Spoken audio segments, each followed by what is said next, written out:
మనం మెథడాలజీ చూసుకుంటే ఈరోజు చాలా మోస్ట్ ఇంపార్టెంట్ టాపిక్ వర్డ్స్ని మనము 2 టైప్స్గా డివైడ్ చేస్తారు. అది వచ్చి స్ట్రక్చరల్ వర్డ్స్, రెండు వచ్చి కంటెంట్ వర్డ్స్ అనమాట.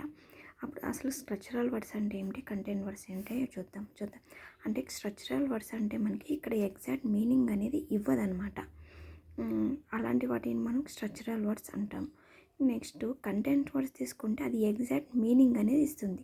ఈ డిఫరెన్స్ ఒకటి తెలుసుకుంటే చాలు, మనం చాలా డీప్గా చదవాల్సిన అవసరం అయితే లేదు. ఓకేనా? ఇప్పుడు చూడండి, స్ట్రక్చరల్ వర్డ్స్ అంటే ఎగ్జాంపుల్ వచ్చి pronoun, helping verb, article, preposition, conjunction. ఇవన్నీ ఏమి దాని పక్కన నౌన్ కానీ ఏదైనా వర్బ్ కానీ పెడితే కానీ దానికి ఒక మీనింగ్ అనేది ఫుల్ ఫామ్ అవ్వదన్నమాట.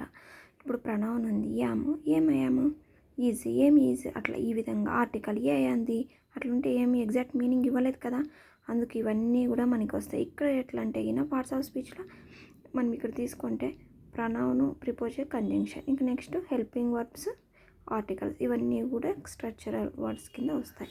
అదే కంటెంట్ వర్డ్ తీసుకున్నారనుకో మీకు ఎగ్జాక్ట్ మీనింగ్ అనేది ఇస్తుంది.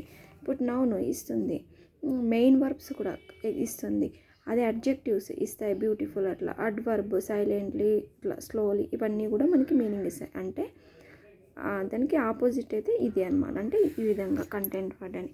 ఇప్పుడు ఒక చిన్న ఎగ్జాంపుల్ ద్వారా మీకు చెప్తాను చూడండి. మనకి టెట్లో అడిగినారు చూడండి, ఇక్కడ identify the content word from the following అని ఇచ్చినారు. అంటే has, before, within, brave. ఏంది హ్యాజ్ అంటే ఏమి, no meaning. Before, within, ఇవన్నీ కూడా మనకు స్ట్రక్చరల్ కింద వస్తాయి. ఈ బ్రేవ్ అంటే గొప్ప, ఇది మనకు మీనింగ్ అనేది ఇస్తుంది ఈ విధంగా. అలాగే